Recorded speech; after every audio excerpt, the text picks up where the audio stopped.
Comparing how Microsoft handled the launch of the Xbox One, they seem to be doing most things right this time around. Focus has been placed on the games, and that's why we love the Xbox. The games they have are really good. I've been playing through the Halo series. It's something I plan to do this year, and I've had a ball playing through them. I had forgotten how awesome those games are. Though, playing through them wasn't as easy as it sounds. Well, it could have been, but I may have complicated it a bit. While coming up with the way I was going to play them, I decided that I wanted to play them on current generation hardware, specifically the Xbox Series X, the latest and greatest Xbox console. I thought I would eventually find one in a store and that would be the way that I'd play through those games. But, after never seeing one in person, I thought I'd never get one. I still to this day have never seen one ready to buy from a store. With the scarcity of the Xbox Series X, I had to adapt. What was I to do? As I started looking around at my options, and still being set on playing Xbox games on the latest hardware, I noticed that Microsoft is trying their best to get people their games no matter their circumstances. There are several ways you can play the latest Xbox games without owning the new Xbox consoles. First off, you can use an Xbox One.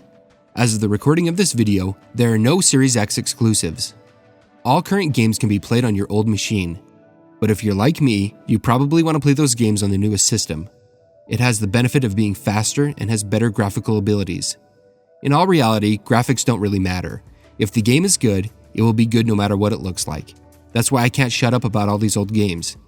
Their graphics are outdated, but the games are still amazing. With that in mind, I had 4 options. Option 1, I could stick with my Xbox One. It would save me money, and I wouldn't have to jump through hoops for a console that's harder to find than Bigfoot. Option 2, I could patiently wait for the Series X to be readily available. That doesn't seem like it's going to happen anytime soon, and I would have to put some games on hold until I got one. Option 3, I could go all digital and grab a Series S. I've seen the Series S several times sitting there, but I've passed it up every time. The lack of a disc drive is what's holding me back. I know, it's now the digital age, but I think I can wait a little longer before I ditch my physical games.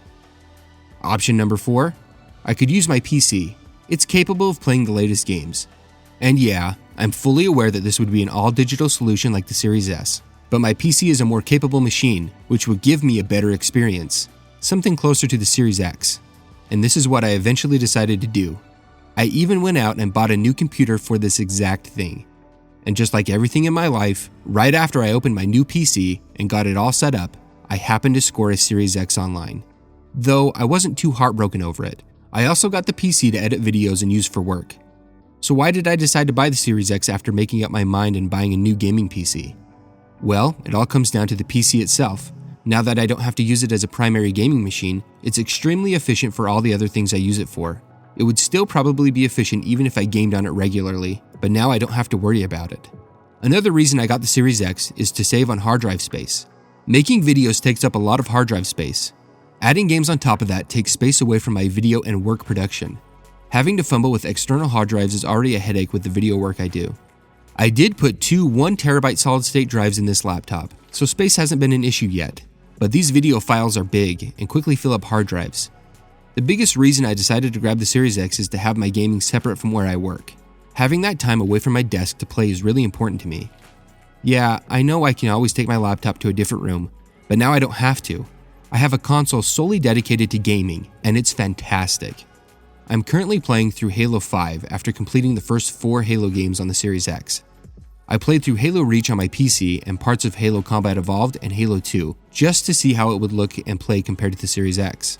Surprisingly, to me, it feels like an almost identical experience, though there were a number of times where my controller would act as if it lost connection with my PC.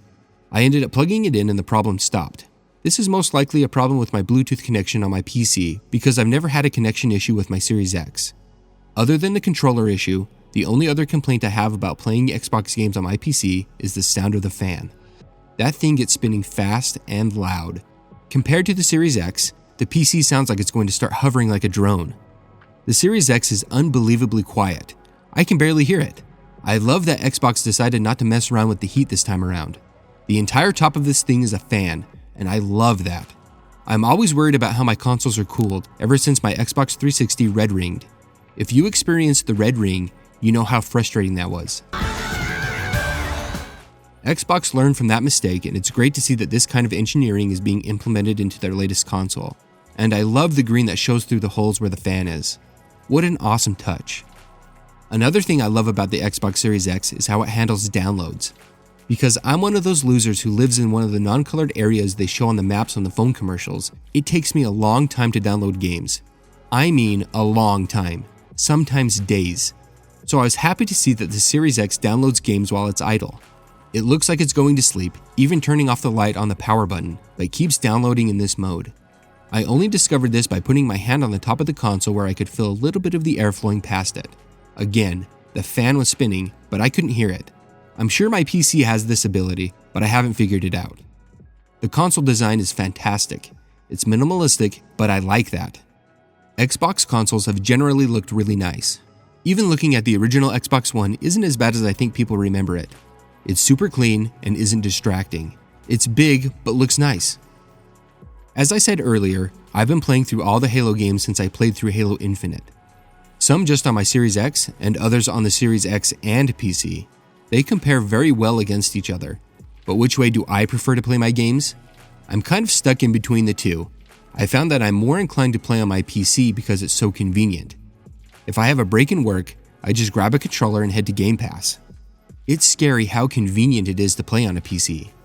With that said, I prefer to play on my Series X because it's a dedicated game console. Its main purpose is to play games. My computer is what I use for my work and video production. Having them separate helps me focus more on each one. Having the convenience of playing Xbox games on my PC is awesome, but I don't dedicate as much time to gaming because it's on my PC, if that makes sense. I'm always stressing about what needs to be done with the projects I'm working on. When I separate my time and play on a different screen in a different location, I enjoy my time more while I'm playing a game. So what would my advice be right now for someone who is trying to play Xbox games on the latest hardware? If you can find a Series X, I wouldn't hesitate to get it. For the price, you get quite a machine. It's highly capable and will give you an amazing gaming experience. If you can't find one, a PC is an excellent option if you're looking to play games at the highest fidelity possible. Though, it will most likely cost you significantly more than the Series X. Then again, there's those two other options. You could get a Series S or play games on your Xbox One. There's nothing wrong with either of those two methods. And isn't that amazing that there are all these different ways to play this vast library of games? Microsoft really is giving us every chance and method to play their games. I actually find it quite noble of them. They don't have to do that, yet here they are making it really easy. Microsoft even lets you play their games with the Sony DualShock 4 controller, which caught me by surprise and also made me start gaining a deeper respect for Microsoft. I haven't tried it out, but I know there are people who prefer the PlayStation controller layout to the Xbox controller. With the Switch, you only have two options, the dockable Switch and the Switch Lite. You can't play your Switch cartridges on an old Wii U, and you definitely can't play Switch games illegally on a PC. Sony is doing better by offering some games on PC, but it's not to the level Microsoft is doing with Game Pass. Yet. Microsoft is doing what the other gaming giants aren't, and that's giving us every possible way to play their games no matter what our situation may be.